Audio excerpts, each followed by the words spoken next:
good afternoon. Thank you for watching UBC Television. My name is Wadulo Mark Arnold, bringing you the lunchtime news this 30th day of December 2019, making it one day to just the new year of 2020. We hope you have a good festive season. In our top story today, the presiding apostle born-again community, Apostle Joseph Serwada, has appealed to the general public to restrain from any form of violence during the forthcoming campaign period. This was at the press conference for the planned end-of-the-year prayers to be held at Mandela National Stadium in Nambole this week. We take a look. With few days to usher in the new year 2020, religious leaders are organizing end-of-year prayers. The presiding apostle born-again faith, Apostle Joseph Serwada, says there is need for repentance by individuals because many are losing faith for which they were called for. That the theme comes from there. It says, believe in the Lord your God and you will be established. Believe in his prophets and you will see prosperity come your way. We believe that the more we believe in God, the more we trust God and trust his servants, the more prosperity will come to our nation. This year, we will see remarkable, exceptional turnarounds. There are things that are going to turn around, and even you guys who are so skeptical won't be able to say that is not God. He urged the general public to restrain themselves from violence but rather observe tolerance. So everybody understands that violence is not needed. It's not needed. In many countries where civilization has taken root, elections are like a big game. Christians were assured of maximum security during the Passover festival, and by press time, police were surveying the stadium. Joseph Serwada also congratulated those who were recently gifted with ministerial posts, including Michana Woman MP Judith Navakova, who was appointed Minister for Information and National Guidance.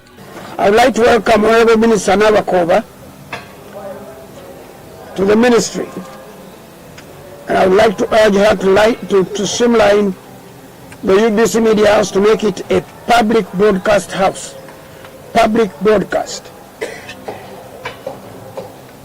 The word national broadcaster is actually a wrong name or title for it.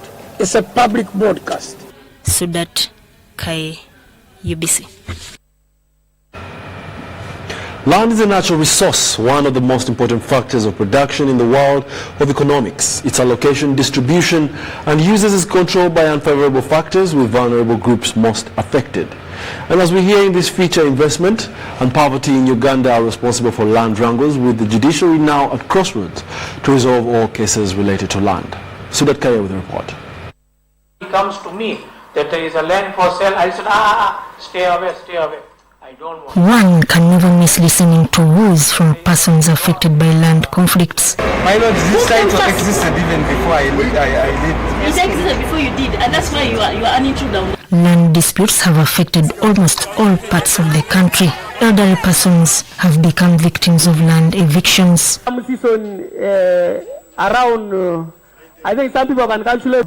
I think some people can calculate. 90-year-old Anna Maria Patale of Napak district in Karamoja sub-region was displaced from over 40 acres of land by Lokong Israel, a business tycoon in Napak.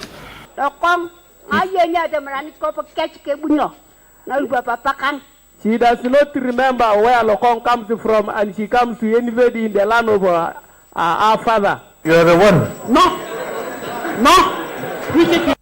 In Central Region, Wakiso District, at Katalimwa, Prime Real Estate Director Ruta Ngambwa hoodwinked the family of the late Katerega to take over 100 acres. They agreed the price, but Ruta Ngambwa never paid the family after the sale of the estate.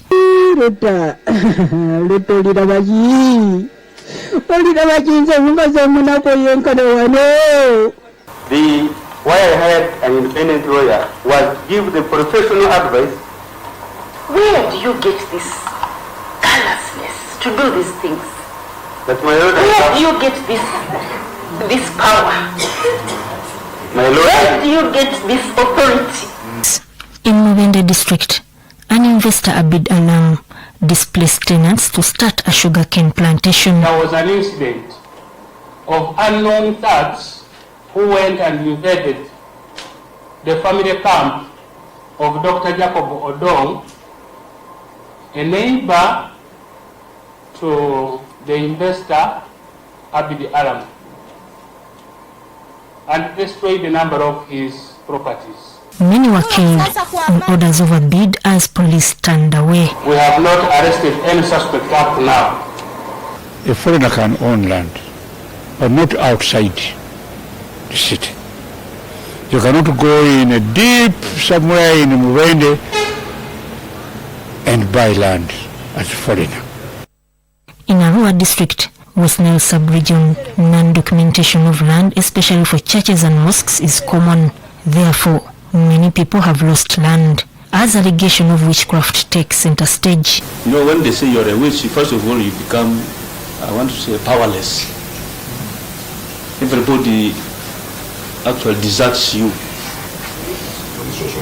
You become an outcast. That's one way of first of all, finishing you.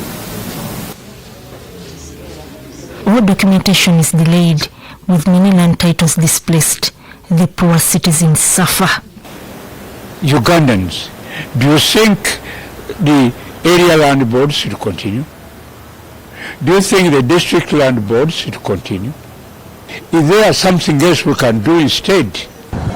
Although the disarmament of the Karamojong brought peace in the region, it also escalated land disputes with the emergence of land grabbers in disguise of investment. And it's a huge bone of contention. Whose land was it after the insurgency? And I don't know whether we have answers yet. Decommissioning of the land used for mining is also a challenge in the region. There is a real fear that there are a lot of concessions that have been given away. It is like the whole land in that area has rights that have already been granted by the Ministry of Energy. And now people don't know what they're sitting on. Most of the land in Karamoja is actually a national game park. Either it's forest reserve or a national park. Now, that presents a big problem for people who are pastoralists, for people who want their land back. We were told about a community called the Tepeth. The Tepeth live on a central reserve, and I think also called Tepeth. And they have lived there all their lives. In fact, they said before they went to the mountains, they actually used to occupy Moroto. And they believe that they're the first original owners of Moroto. That's what they believe. And now they are pushed into the mountains. They can actually live there, but then they're being told that they're foreigners there. They are not part of the mountain, and they should leave the mountain. But then where will they go? However, green spaces affected physical planning of Arua. The Arua Hill, that hill would be a tourism attraction place for us. But now you can see that the physical planning has planned it for accommodation. On the question of land that was taken during the colonial period, Lumumba says it is the duty of government to take over it. I hold the view that the government must use its radical power to compulsorily acquire that land. And this is the politics that has engaged in land. Politicians that use their position to acquire land, and people owned lands in different parts of the country that they had never seen at all. They only had these title deeds. Land is a very emotive issue. The only next emotive issue after land is elections. But what could have been the solution to this problem? We must do something with our physical planning and begin to grow up as we deal with the question of land. And you have Justice Keter, how many judges do you have in the land division? Huh? 4. So he needs at least 6 years to dispose of the current load. Some cases are like peeling an onion. And as you peel the onion, you realize that there is some other information that you had not been privy to. And this means many people will lose land, more vulnerable people will lose land. But the whole problem lies squarely on the leadership, the members of parliament, the district leaders. Why should somebody come and buy 30,000 square miles in your area over which you have jurisdiction. Where are you going to put those people who were found on the land? You can actually find a person having a title to the Parliament of Uganda. Land is a key resource on which life rests. For every activity to take place, land is required. I have not been able to hear of any single case where a poor person has access to justice. Despite efforts to turn into courts, there are over 500 land cases that have not been heard in court in the past 6 years. But the Commission of Inquiry into Land Matters instituted in 2016 has closed business, writing a report which will be presented to the appointing authority. Sudat Kai, UBC. Not a single case where a poor person has received justice. Wow. That is very alarming right there. In other news, the open defecation syndrome in West Nile still exists despite government efforts towards ending the vice. The law response to the adoption of good hygiene is attributed to mindset change. We have a report on this issue, but we warn our viewer that some pictures in the story contain graphical content.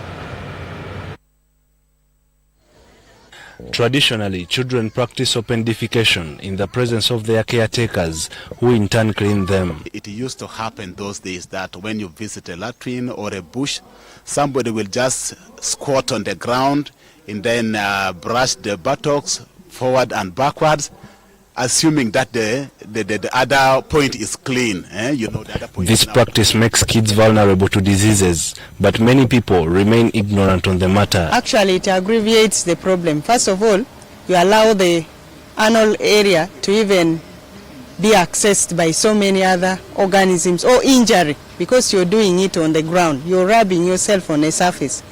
Though there are many other forms of cleaning children after easing themselves, some communities are still depending on the old practice. There are some specific leaves which are quite tender and gentle to the body, and they are broad in nature, and they are common. They are quite common, and nature has provided them in almost all parts of the world.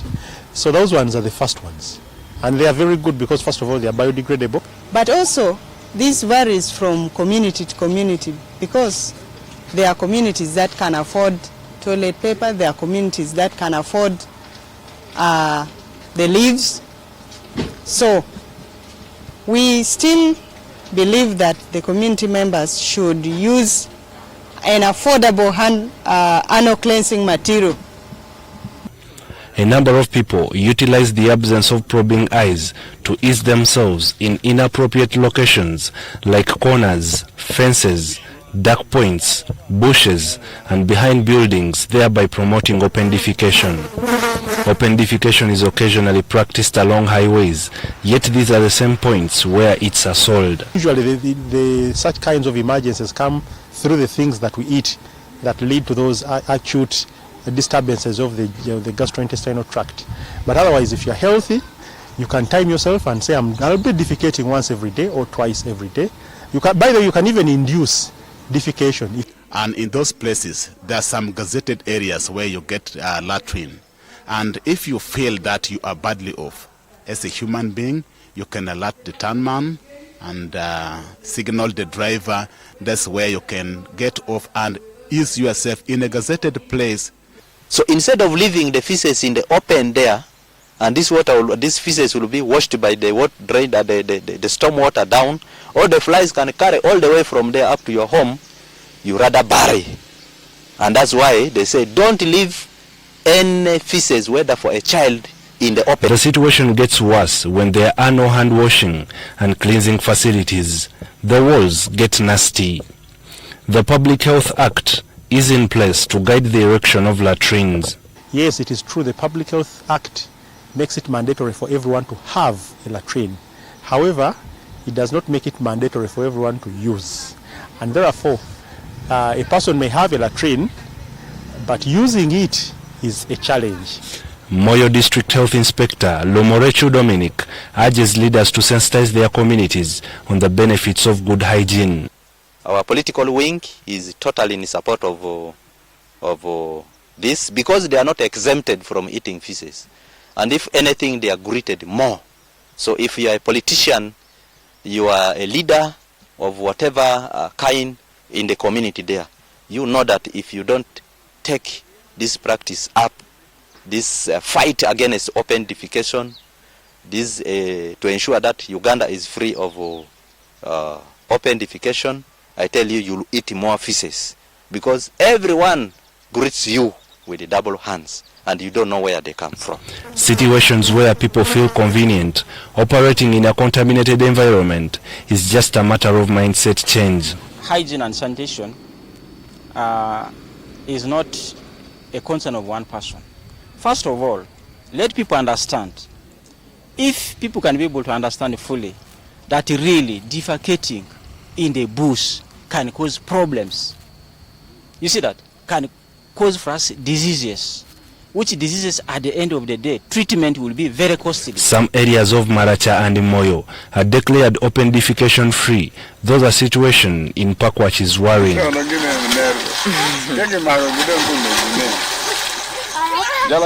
But my fear is these people enter directly in the water to face the water, and within the Nile, there are some places where you get the water is stagnant, it doesn't flow. And that's where sometimes, if contaminated with urine and feces. Specifically for Pakwach, we have bilharzia or schistosomiasis, which is a challenge now as we speak. Bilharzia, especially at the landing site of Panyimur, that is the hub of bilharzia, I can say, in the region. We already have interventions in place in the communities, in institutions, and we feel that this will be improved. But we've got more to do with more of attitude of the community members. We've got to do a lot of advocacy with the community members so that there is a behavior change that will help us attain proper coverages. The current latrine and hand-washing coverage in West Nile stands at 74% to 44% in Arua, 80.3% to 31% in Koboko, 92% to 60% in Moyo, 93% to 61% in Maracha, and 71.5% to 27.5% in Pakwach. Government, through the Ministry of Health, has set up a team led by David Semwanga under the Uganda Sanitation Fund to ensure the practice of open defecation is abolished in the country. Ivan Kahwa, UBC News. Thank you, Ivan Kahwa, for that in-depth report. We shall now take a quick break and be back with more lunchtime news. Stay tuned.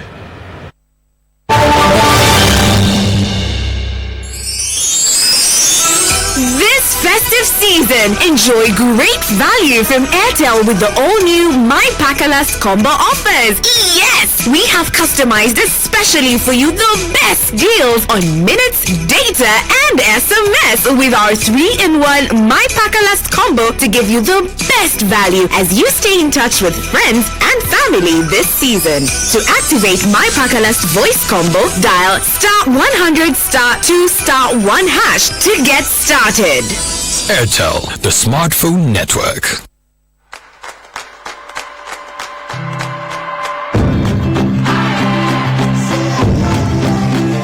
Good morning, Uganda. Today is a great day to make someone's day. A wonderful day to rewrite the future.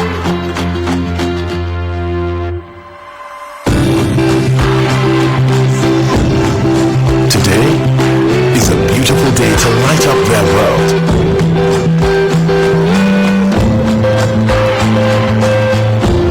Or maybe even the perfect day to say, you're my world.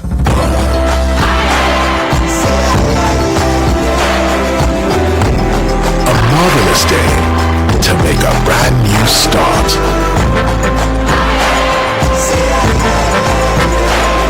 The perfect day to make the world smaller.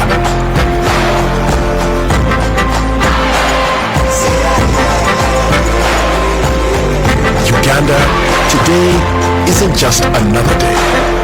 Today is your day. Airtel Money, with you always. Airtel Money, instant, secure, borderless. I think the Kabaka has effectively brought his people together. We've been able to work with people of all kinds, of all different kinds of political persuasions, of different religious denominations. If I was asked, I would say the last 26 years with the kingdom in existence have brought more joy, especially to the people who believe in heritage.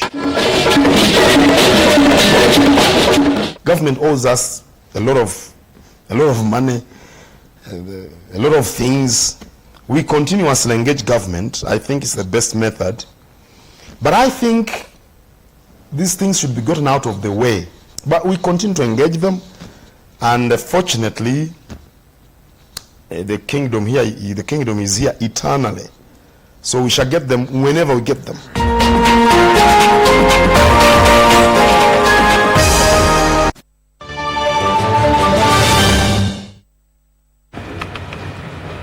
Welcome back. You're still watching the Lunchtime News here on UBC TV this 30th day of December 2019. In our business news, the new Malaba one-stop border post bridge has eased flow of inbound and outbound cargo traffic to be officially commissioned early next year. The bridge, parking area, access road and the electronic cargo clearance systems have enabled clearance of at least 1,200 inbound trucks per day. However, as Dennis Sigua reports, the new developments have had a negative socio-economic impact on the border community, who benefited immensely from the congestion and manual clearance systems.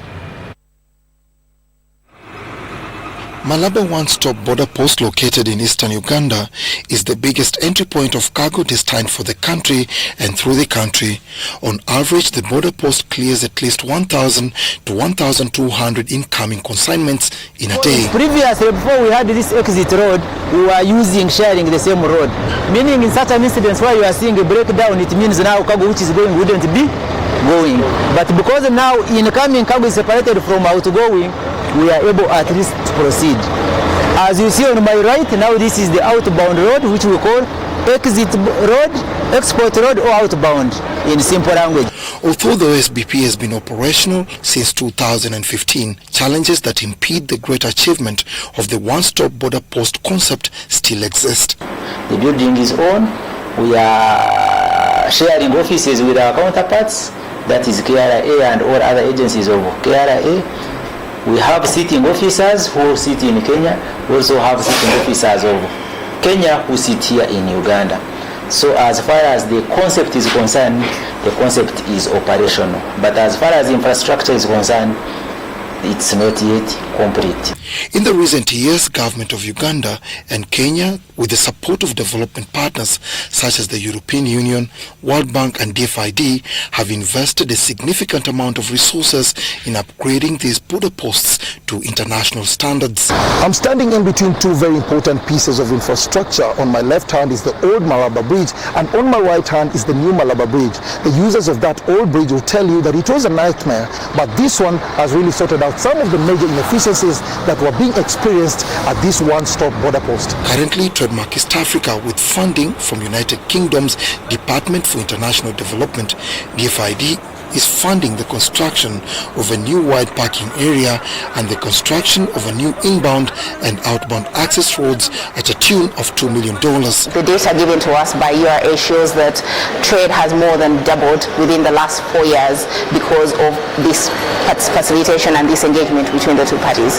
So I think it's quite important that we acknowledge the fact that trade is actually increasing within the East African community, which is encouraging, and we hope that we see more. The cooperation between Uganda and Kenya at this border post, I think that is very important, and that is probably the deciding factor why this works and why the time and the costs of moving goods across this border has reduced so enormously. As the works continue, immense benefits are being registered. Truck drivers who used to endure the dreadful old bridge and congestion in both sides of the border are happy. The new bridge is so nice. Unlike the old bridge, this one truck This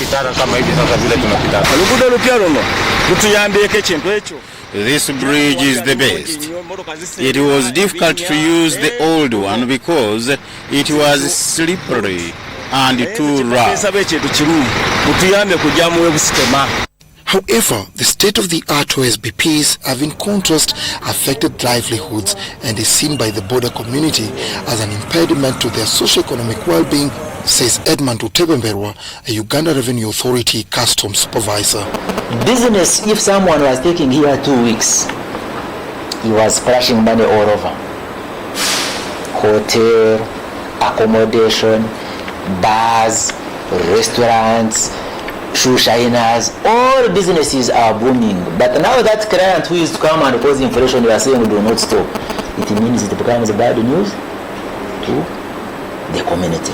For locals and cross-border traders to appreciate the infrastructural developments, URA, in collaboration with other government agencies situated at the border, regularly conducts sensitization meetings. The community, as we are doing the OCBP trainings sponsored by JICA at the moment, we don't only concentrate on ourselves, we call the public and private sector.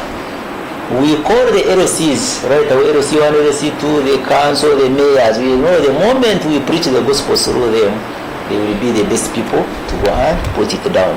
We get the associations, border associations, cross-border women trade association, men, transporters, and we get the executives first and sensitize them slowly, and they come in. The Malaba and Busia one-stop border posts located on the northern corridor are the busiest in the region. However, with the standard gauge railway transport mode soon to be introduced in the entire northern corridor, cargo traffic is expected to decrease significantly at these key regional border crossings. Dennis Igoa for UBC Business. Well, thank you, Dennis, and that brings us to the end of our lunchtime news this afternoon. Up next is the score with Ruben Chivirango giving us the wrap-up of the 2019 sports annual calendar. Let's take a look and stay tuned.